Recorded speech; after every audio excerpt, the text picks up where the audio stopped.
Hi friends, welcome to பருப்பும் நெய்யும் channel. இன்றைக்கி வந்து ஒரு குக்கிங் ரெசிபி தான் நம்ம பார்க்க போகிறோம். வீட்டில் இருக்கக்கூடிய பொருட்களை வச்சு நம்ம பீஸா எப்படி பண்ணலாம் அப்படிங்கிறத பார்க்கலாம். இது வந்து ஒரு கிட்ஸ் ஃப்ரெண்ட்லி ரெசிபி. அதுக்கு முன்னாடி பருப்பும் நெய்யும் சேனலில் உள்ள வீடியோஸ் உங்களுக்கு ஏதாவது பிடிச்சிருந்ததுன்னா அந்த வீடியோஸ்க்கு கிளிக் பண்ணிவிட்டு அந்த வீடியோஸ்க்கு கீழே வந்து பார்த்தீங்கன்னா ரெட் கலரில் சப்ஸ்கிரைப் அப்படிங்கிற பட்டன் இருக்கும். அந்த பட்டனை கிளிக் பண்ணிங்கன்னா அது பக்கத்தில் பெல் ஐக்கான் சிம்பிள் வரும். ஸோ அந்த பெல் ஐக்கான் சிம்பிளில் ஆல்ங்கிற ஆப்ஷன் சூஸ் பண்ணிங்கன்னா நான் அப்லோட் பண்ணுற வீடியோஸ் எல்லாமே நோட்டிஃபிகேஷனில் உங்களுக்கு வரும். ஸோ ப்ளீஸ் பருப்பும் நெய்யும் சேனலை சப்ஸ்கிரைப் பண்ணுங்கள். வாங்க இப்போ வீடியோக்குள்ளே போகலாம். ஸோ இப்போ வந்து கிட்ஸ் ஃப்ரெண்ட்லி பீஸா செய்ய ஆரம்பிச்சிடலாம். ஸோ இப்போ பீஸா செய்கிறதுக்கு நான் 1 கப் ரவை வந்து எடுத்திருக்கேன். ஸோ இப்போ இந்த 1 கப் ரவையில் வந்து நம்ம 1 கப் வந்து தயிர் ஆட் பண்ணிக்கலாம். இது நல்லா கொஞ்சம் மிக்ஸ் பண்ணிவிட்டு ஸோ அதே சேம் கப்பில் வந்து ஒரு 3/4 கப் வந்து தண்ணி ஆட் பண்ணியிருக்கேன் ஃபஸ்ட்டு.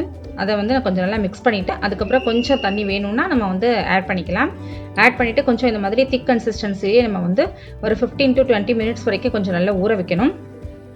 இந்த மாதிரி நல்லா மிக்ஸ் பண்ணி விட்டுக்கோங்க. ஸோ இதை நல்லா மிக்ஸ் பண்ணிவிட்டேன். இப்போ ஒரு க்ளோஸ் பண்ணிவிட்டு நம்ம 20 மினிட்ஸ் அப்படியே விட்டுடலாம். ஸோ இந்த 20 மினிட்ஸில் நம்ம வெஜ்ஜீஸ்லாம் வந்து கட் பண்ணி வச்சுக்கலாம். வெஜ்ஜீஸ் வந்து நம்மளுடைய விருப்பம் தான். நமக்கு வந்து என்ன மாதிரி வெஜ்ஜீஸ் இருக்குது நம்மள்ட்ட அவைலபிளாக இருக்குது. அதுக்கப்புறம் நம்ம குழந்தைங்களுக்கு என்ன பிடிக்குமோ அந்த மாதிரி வெஜ்ஜீஸ் நம்ம வந்து கட் பண்ணி வச்சுக்கலாம்.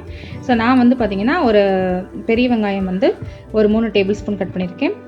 அப்புறம் வந்து குடமிளகா வந்து ஒரு 3 டேபிள் ஸ்பூன், தக்காளி வந்து ஒரு சின்ன தக்காளி சீடு எடுத்து கட் பண்ணி வச்சுருக்கேன்.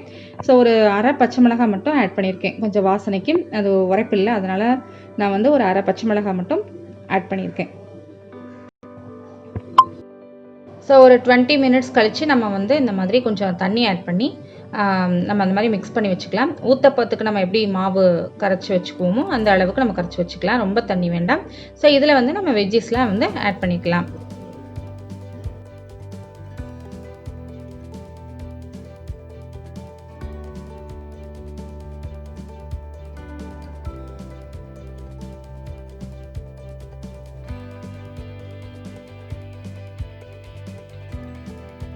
ஸோ இதில் வெஜ்ஜீஸ்லாம் ஆட் பண்ணிவிட்டேன். அரை டேபிள் ஸ்பூன் உப்பையும் ஆட் பண்ணியிருக்கேன் இதில்.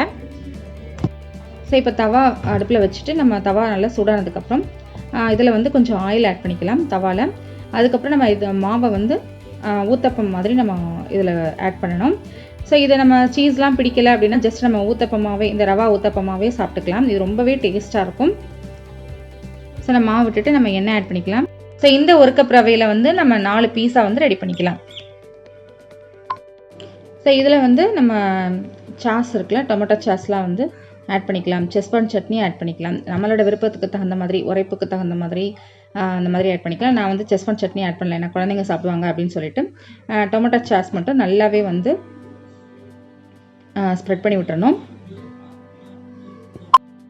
ஸோ இப்போ வந்து இதில் சீசனிங் பண்ணிக்கலாம். சீசனிங்க்கு நான் ஒன்றும் பெருசாக எதுவும் பண்ணலை, அவைலபிளாக இல்லை என்கிட்ட. ஸோ நான் வந்து சீஸ் மட்டும் ஆட் பண்ணியிருக்கேன். சீஸ் வந்து உங்களுக்கு இந்த க்யூப் சைஸ் சீஸ் இருக்கும் பார்த்தீங்களா, ஸோ அதை வந்து துருவி ஆட் பண்ணியிருக்கேன்.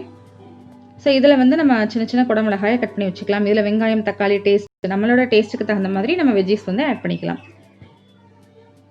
இதில் வந்து நான் சில்லி ஃப்ளேக்ஸ் ஆட் பண்ணியிருப்பேன். சில்லி ஃப்ளேக்ஸ் வந்து சும்மா நம்மள்ட்ட இருக்கக்கூடிய 2 மிளகாவத்தில் மிக்ஸி ஜாரில் அடிச்சிங்கன்னா உங்களுக்கு சில்லி ஃப்ளேக்ஸ் கிடைக்கும். ஸோ அதை வந்து நான் இதில் வந்து ஸ்ப்ரெட் பண்ணி விட்டுருப்பேன். இதில் நீங்கள் செஸ்பான் சட்னி நல்லா அதிகமாக யூஸ் பண்ணிவிட்டு நம்ம ஆட் பண்ணால் இன்னும் நல்லா காரமாக இருக்கும். காரமாக சாப்பிட்ணுன்னு நினச்சிங்கன்னா ஸோ இந்த மாவுலேயே கூட நம்ம பீன்ஸ், கேரட் கூட நம்ம திருப்பி ஆட் பண்ணிக்கலாம்.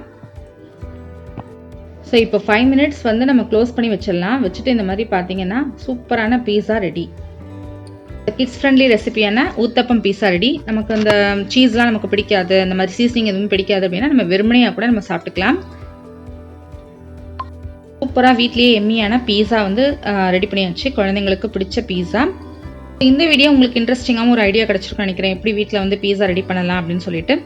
அப்படி பிடிச்சிருந்தா மறக்காம பருப்பும் நெய்யும் சேனலை ஷேர் பண்ணுங்கள், சப்ஸ்கிரைப் பண்ணுங்கள், கமெண்ட் பாக்ஸில் கமெண்ட் பண்ணுங்கள்.